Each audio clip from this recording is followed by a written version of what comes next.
Hello everyone and welcome back to Roscale Sandbox. Now I am very, very excited today because today is finally the day that we add in this massive valley that I've been waiting to add in for such a long time. And if you didn't see in our last episode, we built this massive extension with this huge cliff face, and we also added a windmill right on the top over here. And I also started planning for future expansion, so we're going to have a big viaduct across this valley, which we are going to start building today. So without further ado, let's get straight into it. The first thing we need to do is we need to extend this cliff out quite a long way. And I am just going to be using the same technique that I have used in the previous episode, as I think this will look really, really nice as a cliff face. And towards this end, I am going to bring the cliff all the way around, and that's because I want a river running through this valley, and I think it would be really cool if we had a waterfall at the end. So that is sort of the first layer of the cliff complete, and before I go and build the second layer,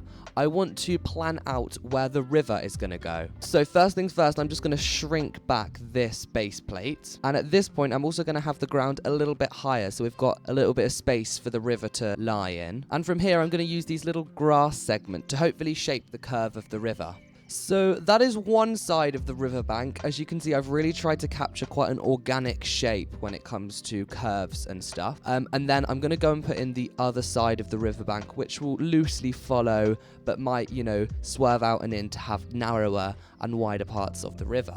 So as you can see, I've tried to keep the shape of the river as organic as I possibly can. And I was thinking what would be really cool is if we could add some sort of sand along the bank, and then people would maybe come here to sort of play in the summer. They could swim in the really nice river and play on the beaches, which I think would be really, really nice. And I also think a bit of sand will add some color to this otherwise very green and very gray landscape. So I'm going to add some cylinders and some blocks, and at a height just below the grass level, I'm going to add in some sand. Okay, so now the sand is in where I want it to be. There's one more thing I want to do before we can put the water in, and we just need to make sure the bottom of this river has a nice pebble floor. And I think something like that won't look too bad, actually. So, now the pebbles are in, I think it's time we put some water down. And unfortunately, we can't manipulate the size of water with build tools, so I'm going to have to build this with each piece individually, which shouldn't be too bad. So there we have the river, and actually, I am really, really happy with how this turned out and how it's now looking. And we can just hide some of these ugly edges by using these really, really handy little balls here. And just like that, we've got a really clean looking valley. Now, of course, this is only the start. Now I've got the water in, I want to go and add the second layer. And yes, unfortunately, this means I am back to doing the more tedious bits of building in Roscale Sandbox. And at this point, I've brought the upper level cliff really close to the lower level cliff because this is where the waterfall is going to be.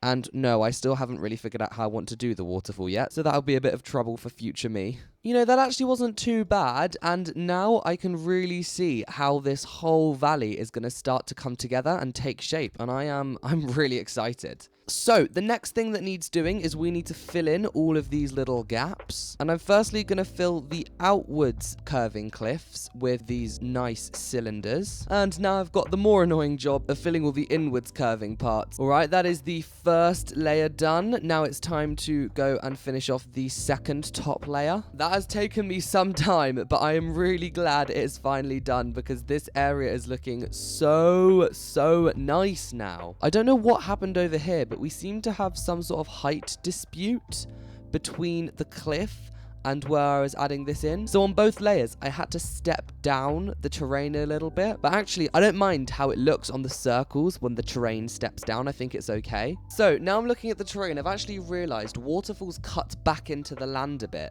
So I am just going to modify this tiny little section of terrain. So I'm going to start with pulling these side bits back. And now I'm going to try and line the edge with stone. And the last thing I need to do is add the banks on either side at the top here. So it just does look like the river does come from somewhere. So just before I start experimenting experimenting with how to build this waterfall. Let's put a pebble bottom and some water in the top river up here. I want to add a second step to this waterfall, so it's like there'll be 2 ledges. So I'm going to bring this vertical face forward a bit, and then I'm going to attach it back to the waterfall like that. And hopefully that should give us sort of 2 sections of a nice flowing waterfall. Now, I do have some sort of idea of how I could make this look quite nice. I'm going to try and experiment with concentric sheets of ice and see what that looks like. So I've in fact decided to go with this sand texture because it might sort of look like the water falling down. So I've started with a sort of blue color here, and I want to see what would happen if I added a more white, a more translucent color on the top. There we go, something like that.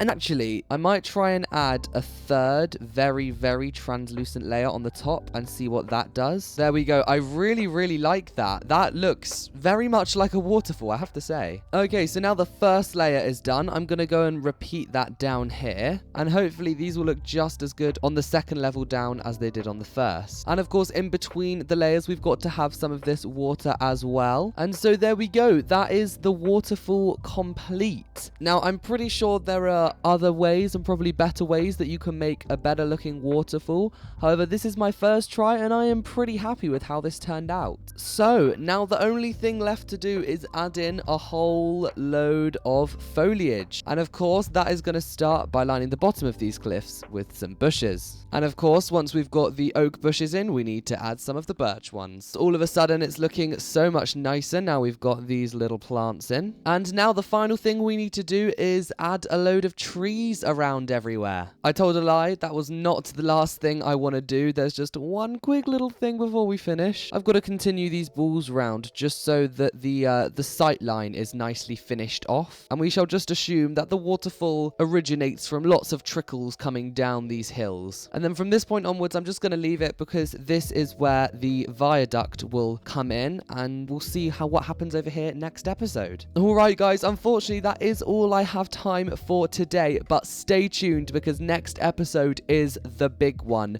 We will be adding this viaduct across this big valley. I'm building up the suspense, and honestly, I cannot wait to build this. I think it's going to be absolutely insane. So yes, thank you so much for watching. Make sure to leave a like, make sure to subscribe, and I will hopefully see you guys next week. Goodbye.